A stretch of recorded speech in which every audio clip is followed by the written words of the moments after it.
Dans ce chapitre 3, nous allons voir une grosse partie importante, comment créer votre stratégie sur Facebook.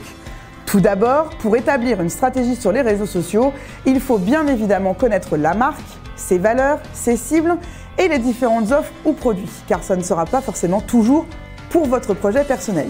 Une fois que tout est clair et qu'on a choisi Facebook comme réseau social pour communiquer, il nous faut donc fixer des objectifs à atteindre. Mais pas n'importe lesquels, des objectifs dits SMART. Rien à voir avec la voiture. Ce qui veut dire spécifique et simple, mesurable, ambitieux mais atteignable, réaliste et temporel. Prenons un exemple. Vous souhaitez perdre du poids. Nous sommes à la période après les raclettes et les fêtes. Ceci donc est un but à atteindre, perdre du poids. Pour savoir donc si vous avez réussi, il faudra être un petit peu plus précis ou précise. Pour votre régime, vous allez donc déterminer vos objectifs avec un peu plus de détails. Simple et spécifique, ça peut être perdre de la masse graisseuse en faisant du sport par exemple. Mesurable, perdre 3 points sur mon indice de masse corporelle. Ambitieux mais atteignable, faire du sport 2 fois par semaine. On va rester réaliste.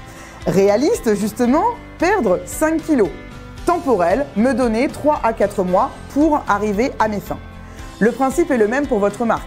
Cependant, voici un petit conseil. Ne visez pas une certaine taille de communauté ou un nombre de fans, sauf s'il s'agit d'un objectif publicitaire, mais plutôt d'avis positifs, un taux de likes ou de commentaires moyens pour chaque publication, un nombre de vues minimum pour vos vidéos par exemple, un nombre de clics sur vos produits ou le nombre de fois que votre chatbot a été jugé utile par les utilisateurs.